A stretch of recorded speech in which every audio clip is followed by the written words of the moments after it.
నమస్కారం MCN news కి స్వాగతం. ఈనాటి ముఖ్యాంశాలు. పలమనేరు పట్టణంలోని వైసీపీ కార్యాలయంలో మాజీ ఎమ్మెల్యే వెంకటేగౌడ ఆధ్వర్యంలో డిజిటల్ బుక్ పోస్టర్ల ఆవిష్కరణ. ముఖ్య అతిథిగా హాజరైన చిత్తూరు మాజీ ఎంపీ రెడ్డెప్ప. వైసీపీ కార్యకర్తలపై దౌర్జన్యాలు జరిగితే డిజిటల్ బుక్ యాప్ లో ఫోటోలు వీడియోలు అప్లోడ్ చేయాలని పిలుపు. శ్రీవారి వార్షిక బ్రహ్మోత్సవాలలో 6వ రోజైన సోమవారం సాయంత్రం 4 గంటలకు బంగారు తేరులో విహరిస్తూ భక్తుడిని తన కృపా కటాక్షాలతో అనుగ్రహించిన దేవదేవుడు. వార్తల్లోని వివరాలు.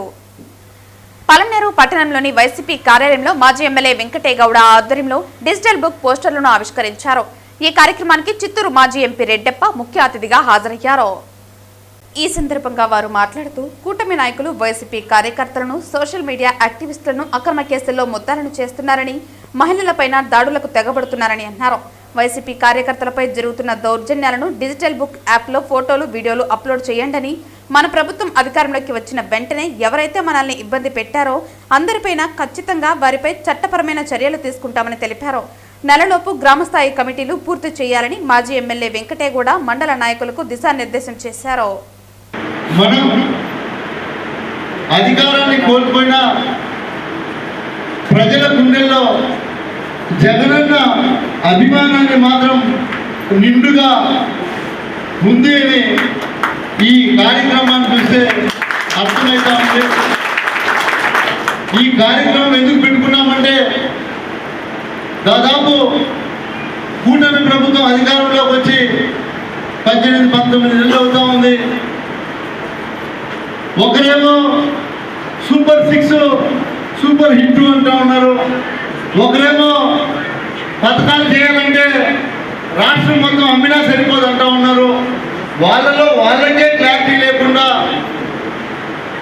ఆ కూటమి ప్రభుత్వంలో ఉన్నటువంటి వ్యక్తులకు ఇప్పుడు ఎవరైతే వాళ్ళు 3 జెండాలు వేసుకున్నారో వాళ్ళే ఒక్కొక్క ధోరణితో మాట్లాడుతున్నటువంటి సంఘటన మనం అందరం చూస్తున్నాం. ఆ సంఘటనలో మన వైఎస్ఆర్ కాంగ్రెస్ పార్టీ అభిమానులు కానీ, సోషల్ మీడియా సోదరులు కానీ ఎవరైనా దాన్ని సోషల్ మీడియాలో పెడితే వాళ్ళ మీద స్థానికంగా ఉండే పోలీస్ స్టేషన్లో కేసులు పెట్టడం, లేదా కేసు పెట్టకుండా పోలీస్ స్టేషన్కి పిలిచి ఫోన్లు పెట్టుకోవడం, పొద్దున్న నుంచి సాయంత్రం అక్కడ కూర్చోబెట్టి భయభ్రాంతులు గుర్తు చేయడం, ఇలాంటి కార్యక్రమాలు చేస్తున్నారు. కాబట్టి మన అందరి ప్రియతమ నాయకుడు ఈ రాష్ట్ర మాజీ ముఖ్యమంత్రి వైఎస్ జగన్మోహన్ రెడ్డి గారు వీటికి అన్నింటినీ కూడా చెక్ పెట్టాలి అంటే ఏదో ఒక రకంగా మనం కూడా ఎదుటి వాళ్ళకి తెలియాలి మనం ఏం చేస్తామో అని అందరికీ తెలిసే విధంగా వాళ్ళలాగా 2 బుక్కులు మనం పెట్టలేదు, డిజిటల్ బుక్ పెట్టాం. మన నాయకుడు ఏదైతే మన కార్యకర్తలకు, మన నాయకులకు అన్యాయం జరుగుతుందో ఆ చిత్రాలను, ఆ వీడియో క్లిప్పులు తీసి మీరు ఆ డిజిటల్ బుక్లో అప్లోడ్ చేయండి చాలు. ఖచ్చితంగా 3 సంవత్సరాల తర్వాత వైఎస్ జగన్మోహన్ రెడ్డి మరొకసారి అత్యధికమైన వెంకటేగౌడ గారిని గెలిపించుకోవాల్సిన బాధ్యత మనందరిపైన ఉంది.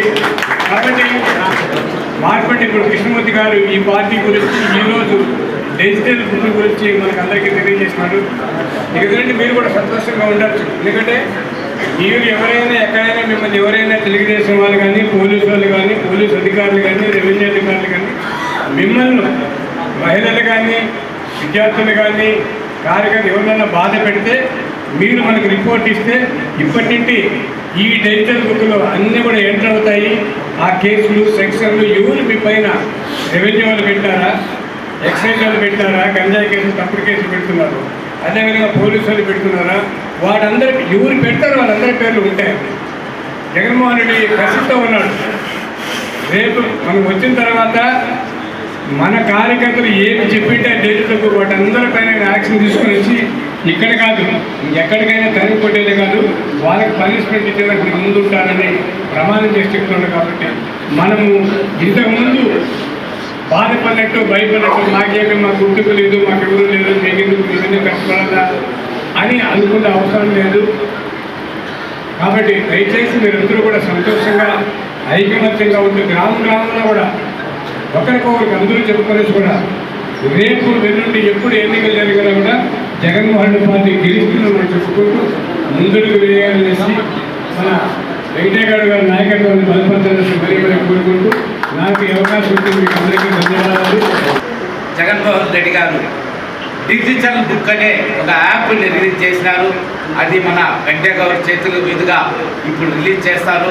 ఆ బుక్లో ప్రతి ఒక్కరూ కూడా మీరు డౌన్లోడ్ యాప్ చేసుకొని ప్రతి గ్రామంలో ప్రతి రైతుకు జరిగే అన్యాయాన్ని, ప్రతి మహిళకు జరిగే అన్యాయాన్ని, ప్రతి వైఎస్ఆర్ కాంగ్రెస్ పార్టీ సానుభూతి పరులకు జరిగే అన్యాయాన్ని అప్లోడ్ చేస్తే ఇవన్నీ కూడా మన ప్రియతమ నాయకుడు జగన్మోహన్ రెడ్డి గారు పరిశీలిస్తూ ఉంటారు.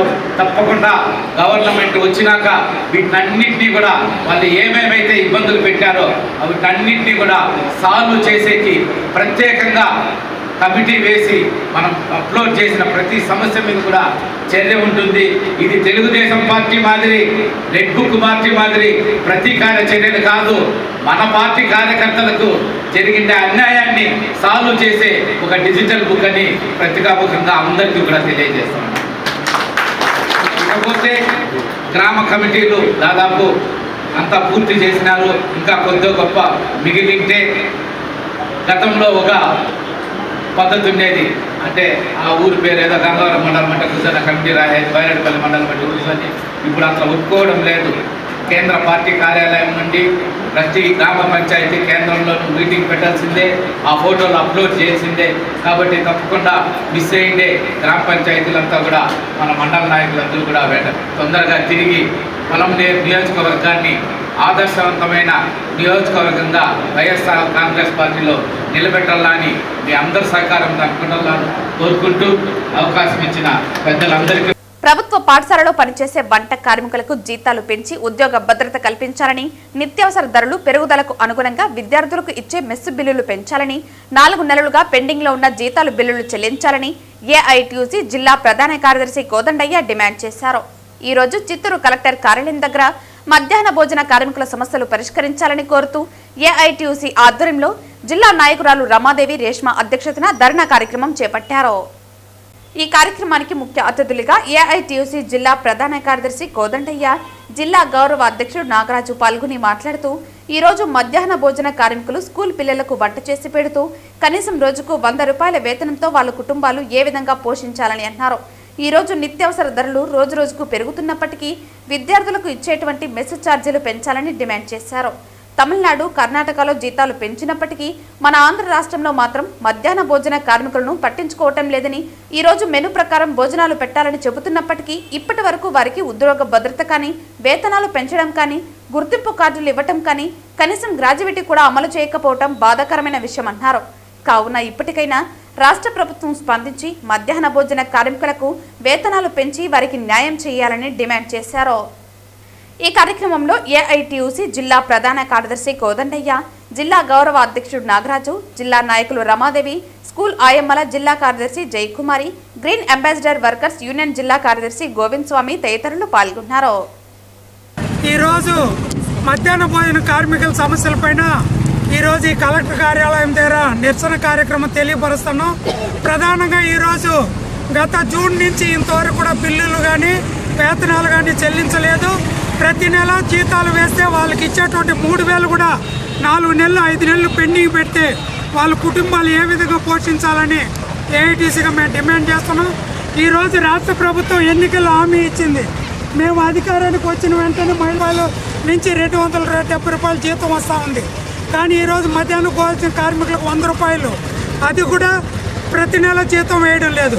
ఈరోజు గ్రాడ్యుయేట్ ఆశాలకు అంగన్వాడీలకు ఇంప్లిమెంట్ చేస్తామని ప్రకటన చేసింది. మరి సుమారు రాష్ట్ర వ్యాప్తంగా 80,000 మంది మధ్యాహ్న భోజన కార్మికులు పనిచేస్తూ ఉంటే వాళ్ళకి కూడా గ్రాడ్యుయేట్ ఇవ్వాలని ఏఐటీసీగా మేము డిమాండ్ చేస్తున్నాం. నా పేరు జయలక్ష్మి, మిడ్ డే మీల్స్లో జిల్లా మెంబర్గా ఉన్నాను. నేను 2003 నుంచి మిడ్ డే మీల్ చేపిస్తూ ఉన్నాము. 20 ఏళ్ళు పైగా 22 సంవత్సరాలుగా పనిచేస్తున్న మిడ్ డే మీల్స్ ఇంతవరకు 7 సంవత్సరాలు ఫ్రీ సర్వీస్ చేస్తాము. దాని తర్వాత 1000 రూపాయలు ఇచ్చినారు. దాని తర్వాత 3,000 చేసిన ఆఫ్రాలు 23 ఏళ్ళకి 3,000 జీతం అంటే ఎవరన్నా చెప్తే ఎవరన్నా నవ్వుతారు. పొయ్యిలు కాడ చేస్తూ ఉన్నాం, మళ్ళీ స్టవ్లు కాడ. మాకు సిలిండర్ కూడా ఫ్రీ లేదు. గవర్నమెంట్ ఏమి ఎలిజిబిలిటీ లేదు, కాలిపోయినా లేదు, బతుకున్నా లేదు. మాకు మిడ్ డే మీల్స్ వాళ్ళకి ప్రభుత్వం గుర్తింపు కార్డు కూడా లేదు. ఎవరని చెప్పుకొని ఇప్పుడు అంగన్వాడీ వాళ్ళకి యూనిఫామ్ ఇచ్చి మా మిడ్ డే మీల్స్ ఏముండదు గుర్తింపు. గవర్నమెంట్కి ఏం కళ్ళు లేవా, జీతాలు లేవు, గుర్తింపు లేదు. మేము మాత్రం ఎందుకు వంట చేయాలి? కాబట్టి దయచేసి మాకు జీతాలు పెంచండి, మమ్మల్ని గవర్నమెంట్ ఉద్యోగులుగా గుర్తించండి చాలు. కనీసం రోజుకి హై స్కూల్లో 400 మంది, జూనియర్ కాలేజ్కి 200 మందికి చేస్తూ ఉన్నాను. జూనియర్ కాలేజ్కి చేస్తాం జనవరి 4 నుంచి మేము చేస్తూ ఉన్నాము. కానీ ఇంతవరకు జూనియర్ కాలేజ్ డబ్బులు ₹1 కూడా మాకు రాలేదు. అవి మాకు చెల్లించాలి. జూనియర్ కాలేజ్ పిల్లలకి క్వాంటిటీ కొంచెం వాళ్ళకి ఎక్కువ అవుతుంది. వాళ్ళ బిల్లు, వాళ్ళకు మెస్ బిల్లు కూడా వాళ్ళకి పెంచాలి.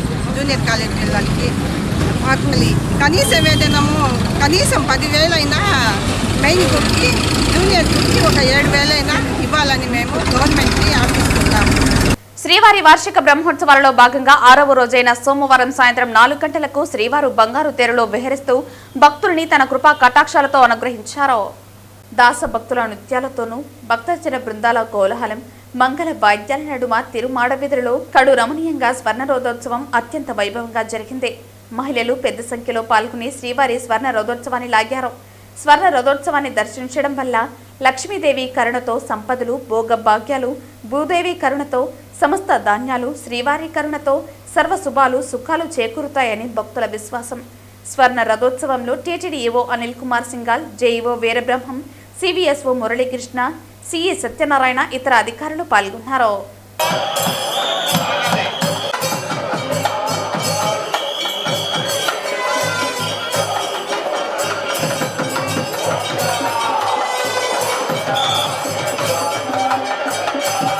ఆంధ్రప్రదేశ్ ప్రభుత్వం ఎంతో ప్రతిష్టాత్మకంగా నిర్వహించిన డిఎస్సి పరీక్షల ఫలితాల్లో ఉపాధ్యాయ ఉద్యోగాలు సాధించిన విద్యార్థులకు సోమవారం కచ్చపి ఆడిటోరియంలో విజేతల విజయోత్సవ సభను నిర్వహించారు.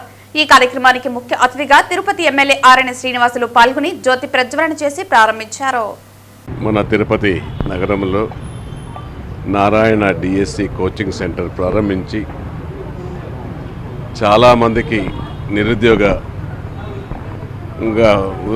చదువుకొని నిరుద్యోగులుగా ఉండడం తెలిసిన విషయమే. అందులో భాగంగా నారాయణ డిఎస్సి కోచింగ్లో మన నారాయణ గారు వాళ్లకు కోచింగ్ ఇచ్చి దాదాపు చాలామంది టీచర్లుగా ఉత్తీర్ణ అవ్వడం, వాళ్లకు జాబులు రావడం డిఎస్సిలో చాలా సంతోషం. గౌరవ ముఖ్యమంత్రి, గౌరవ ఉప ముఖ్యమంత్రి, గౌరవ విద్యాశాఖ మంత్రి లోకేష్ గారు వీళ్ళు ముగ్గురు చెప్పిన విధంగా ఎన్నికల్లో హామీ ప్రకారంగా ఎన్డీఏ కూటమి ప్రభుత్వం ఏర్పాటైన వెంటనే మొట్టమొదటి సంతకం ముఖ్యమంత్రి గారి సంతకం డిఎస్సి సంతకం చేయడం జరిగింది. అందులో ఈరోజు టీచర్లకు 15,941 మందికి ఉద్యోగ పత్రాలు కూడా ఇవ్వడం జరిగిందనేసి కూడా తెలియజేస్తున్నాం. ఇది కేవలం మీ ఎన్డీఏ కూటమి ప్రభుత్వంలోనే సాధ్యమైంది. గత ప్రభుత్వంలో 5 సంవత్సరాల్లో ఒక డిఎస్సి కూడా నిర్వహించకుండా మాటలు చెప్పుకుంటూ ముందుకెళ్ళిపోవడం జరిగింది. అది మాటల ప్రభుత్వం. ఇది ఎన్డీఏ కూటమి చేతల ప్రభుత్వం.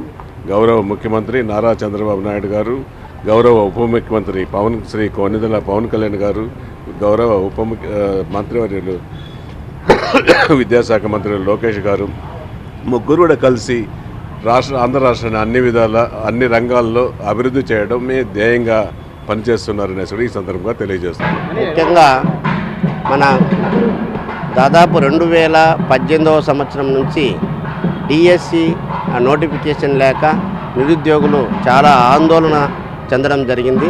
ఎప్పుడైతే ఈ కూటమి ప్రభుత్వము అత్యంత ప్రాధాన్యత ఇచ్చి మెగా డిఎస్సిని తొలి సంతకంగా తీసుకొని మనం మేనిఫెస్టోలో పెట్టడం వల్ల ఆ రోజు నుంచే నిరుద్యోగులు ఒక రకమైనటువంటి భరోసా, ఆశ చిగురించాయి. అప్పటి నుంచి కూడా పిల్లలు హార్డ్ వర్క్ చేశారు. వాళ్ళు ఏ విధంగా అయితే మొదటి సంతకం చెప్పారో అదేవిధంగా 150 రోజుల్లోనే, ఎప్పుడూ జరగలేదు ఇంత స్పీడ్గా డిఎస్సి నిర్వహించి 150 రోజులు 150 కేసులు కూడా డిఎస్సి మీద రావడం జరిగింది. అవన్నీ కూడా వాళ్ళు అధిగమించి ఈ యొక్క 16,347 పోస్టులను నోటిఫికేషన్ ఇచ్చి వాళ్లకు నియామక పత్రాలు ఇచ్చి ఒక పండగలాగా విజయవాడలో చేయడం జరిగింది. కాబట్టి నిరుద్యోగులు చాలా సంతోషంగా ఉన్నారు. ఈరోజు ఒక పండగ వాతావరణంలో ఉన్నారు. అంతేకాకుండా చాలా చాలా ఆనందంగా ఉన్నారు. ఎందుకంటే వాళ్ళు ఈరోజు ఇంకా జీవితం లేదు రాదు ఉద్యోగం అనుకున్న వాళ్ళకు కొత్తగా అవకాశం వచ్చింది. ఈ 16,347 కాకుండా ప్రతి ఏటా డిఎస్సి అని ప్రకటించడం చాలా సంతోషకమైన విషయము. కాబట్టి కూటమి ప్రభుత్వానికి, చంద్రబాబు నాయుడు గారికి, పవన్ కళ్యాణ్ గారికి, నారా లోకేష్ గారికి నిరుద్యోగుల తరపున ప్రత్యేక ధన్యవాదాలు తెలియజేస్తున్నాం. ఎందుకంటే నోటిఫికేషన్ సకాలంలో రాకపోతే ఏజ్ బార్ అయ్యి వాళ్ళు ఎటు కాకుండా ఇబ్బంది చదువుకొని కూడా అవకాశాలు లేకుండా పోయే పరిస్థితి ఏర్పడుతుంది. కాబట్టి ఇది చాలా గొప్ప విషయము. వాళ్ళందరికీ ప్రత్యేక ధన్యవాదాలు తెలుస్తున్నాం. పద్మభూషణ్ రాజశ్రీ బిర్లా పుట్టినరోజు పురస్కరించుకుని కస్తూరిబా గాంధీ కేంద్ర ట్రస్ట్ ఆధ్వర్యంలో పేదలకు సోమవారం అన్నదానం నిర్వహించారు. ఈ సందర్భంగా ఆ సంస్థ చైర్మన్ డాక్టర్ పిసి రాయల్ మాట్లాడుతూ ఆదిత్య బిర్లా గ్రూప్ వ్యవస్థకు డైరెక్టర్లు ఉన్న రాజశ్రీ పేదలకు విద్య వైద్యాన్ని దగ్గర చేసేందుకు కోట్లాది రూపాయలు వెచ్చిస్తుందని అన్నారు. కుమారమంగళం బిర్లా చైర్మన్ గా ఉన్న ఆదిత్య బిర్లా సంస్థ 48 దేశాలలో 60% మించి వ్యాపారాలు సాగిస్తోందన్నారు. ఆ సంస్థలో సుమారు 2 లక్షల మంది పైగా ఉద్యోగులకు ఉపాధి కల్పిస్తున్నారని తెలిపారు. పారిశ్రామికులైన బిర్లా కుటుంబం కోట్లాది రూపాయలు వెచ్చించి నిత్యం సేవా కార్యక్రమాలు నిర్వహిస్తూ ఉంటారని ఈ సందర్భంగా గుర్తు చేశారు. అలాంటి వారిని స్ఫూర్తిగా తీసుకుని యువత సేవా కార్యక్రమంలో విరివిగా పాల్గొనాలని పిలుపునిచ్చారు. అనంతరం సుమారు 1000 మందికి పైగా పేదలకు అన్నదానం నిర్వహించారు. ఈ కార్యక్రమంలో corporation deputy mayor RC Munikrishna, Samanchi Srinivas, బండి మసూదన్ రెడ్డి తదితరులు పాల్గొన్నారు. ఈవేళ పద్మభూషణ్ శ్రీమతి రాజశ్రీ బిర్లా గారి జన్మదిన శుభ సందర్భంగా పద్మభూషణ్ అనేది ఆమె ఎన్నో కార్యక్రమాలు చేశారు. ఆదిత్య బిర్లా గారి సతీమణి ఆమె మన మదురై నుంచి, మన సౌత్ ఇండియా నుంచి, ఆమె మదురై నుంచి ఆమె పుట్టి పెరిగిందంతా మదురైలో ఉన్నారు. కానీ మార్వాడి నుంచి అయినా అక్కడ పోయి బాంబేలో సెటిల్ అయ్యి, కలకట్టాలో సెటిల్ అయ్యి వాళ్ళ పుత్రుడే ఇప్పుడు కుమారమంగళం బిర్లా, ఆదిత్య బిర్లా గారి కంపెనీ యొక్క గ్రూప్ యొక్క చైర్మన్. ఆదిత్య బిర్లా గారి యొక్క సతీమణి ఈమె ఎన్నో మంచి కార్యక్రమాలు, ఎంతో దగ్గర 2 లక్షల మంది ఎంప్లాయీస్ ఉన్నారు వీళ్ళ గ్రూప్లో. అలా కాకుండా ఈమె సిఎస్ఆర్ గ్రూప్ అని సిఎస్ఆర్ ఇవన్నీ అంటే కార్పొరేట్ సోషల్ రెస్పాన్సిబిలిటీస్ అన్నీ ఈమె చూస్తుంది. అంటే ఎక్కడెక్కడ చిన్న పిల్లలు, బదిరీలు, తర్వాత పేదవాళ్ళు, స్కూల్స్, హాస్పిటల్స్, బిర్లా గారికి ఉన్న అన్ని 48 కంట్రీల్లో ఉన్న వాళ్ళ ఫ్యాక్టరీస్ అన్నీ కలిపి ఎంతోమంది ఎంప్లాయీస్ దగ్గర 2 లక్షల మంది ఎంప్లాయీస్ ఉంటే దానిలో వాళ్ళ పిల్లలు దగ్గర 10 లక్షల మంది, వాళ్ళందరూ కూడా ఈ స్కూల్స్ వాళ్ళకన్నిటి కూడా ఈమె చూసుకుంటా ఉంది. కాబట్టి అటువంటి ఆ మేడం వారి యొక్క జన్మదిన శుభ సందర్భంగా ఇక్కడ కేక్ కట్ చేసి పేదలకు అందరికీ అన్నదానం చేసి ఇదొక 5 సంవత్సరాలు కంప్లీట్ అయింది. 6వ సంవత్సరంగా చేస్తున్నాం మేము. మాకు ఎంతో ఆప్తులు, వాళ్ళ యొక్క ఎన్నో ఫ్యాక్టరీల్లో కూడా ఎంతోమంది పేదలు పనిచేస్తున్నారు. ఎంతోమంది ఉద్యోగాలు చేస్తూ 148 కంట్రీస్లో ఉన్న వాళ్ళకి ఇటువంటి మాకు ఒక అవకాశంగా కస్తూర్బా గాంధీ ట్రస్ట్ మీకు అందరికీ తెలిసిందే 21 సంవత్సరాలుగా సేవ చేస్తున్నాం. ఈ ట్రస్ట్ యొక్క విశేషాలు మీకు అందరికి కూడా తెలుసు. అంటే సంవత్సరాలకు దగ్గర 1 కోటి రూపాయలు ఖర్చు పెట్టి మేము పేదలకు సహాయం చేస్తూ ఇటువంటి కార్యక్రమాలు చేస్తున్నాం. ఇంకా కూడా ఎన్నో ముందు మంచి కార్యక్రమాలు చేయాలనే ఉద్దేశంతో మన పిలుపును మన్నించి మన డిప్యూటీ మేయర్ ఆర్సి మునికృష్ణ గారు, అలాగే బీజేపీ జిల్లా ప్రెసిడెంట్ శ్రీనివాస్ గారు రావడం, ఈ యొక్క అన్నదాన కార్యక్రమంలో వాళ్ళు పాలు పంచుకోవడం, వాళ్ళ ద్వారా పేదలకు అన్నదానం చేయడం అనేది మాకు చాలా సంతోషం. ఓం నమో వెంకటేశాయ. శ్రీవారి సాలకట్ల బ్రహ్మోత్సవాలలో భాగంగా 6వ రోజైన సోమవారం ఉదయం 8 గంటలకు శేషాచలాధీశుడు శ్రీ కోదండరాముని అవతారంలో ధనస్సు బాణం ధరించి తన భక్తుడైన హనుమంతునిపై ఊరేగి భక్తులకు దర్శనమిచ్చారు. వాహనం ముందు భక్తజన బృందాలు చెక్క భజనలు, కోలాటాలతో స్వామివారిని కీర్తిస్తూ ఉండగా మంగళ వాయిద్యాల నడుమ స్వామివారి వాహన సేవ కోలాహలంగా జరిగింది. భక్తులు అడుగడుగునా కర్పూర హారతులు సమర్పించి స్వామివారిని దర్శించుకున్నారు. హనుమంతుడు భగవద్భక్తులలో అగ్రగణ్యుడు. రామాయణంలో మారుతి స్థానం అద్వితీయం. చతుర్వేద నిష్ణాతుడిగా లంకా బిక్కరుడిగా ప్రసిద్ధుడైన ఆంజనేయుడు వెంకటాద్రి వాసుని మూపున వహించి దర్శనమిచ్చారు. గురు శిష్యులైన శ్రీరామ హనుమంతులు తత్వ వివేచన గావించిన మహనీయులు కనుక బాహ్య వాహక రూపంలో ఈ ఇరువురిని చూసిన వారికి పుణ్యఫలం లభిస్తుంది. సాయంత్రం 4 నుండి 5 గంటల వరకు స్వర్ణ రథంపై శ్రీ మలయప్ప స్వామివారు భక్తులను కటాక్షించారు. రాత్రి 7 గంటలకు గజవాహనంపై స్వామివారు భక్తులకు దర్శన భాగ్యం కల్పించారు. వాహన సేవలో తిరుమల పెద్ద జీఆర్ స్వామి, చిన్న జీఆర్ స్వామి, ఈవో అనిల్ కుమార్ సింఘాల్, పలువురు బోర్డు సభ్యులు, జేఈఓ వీరబ్రహ్మం, సివిఎస్ఓ మురళీకృష్ణ, ఇతర ప్రముఖులు పాల్గొన్నారు.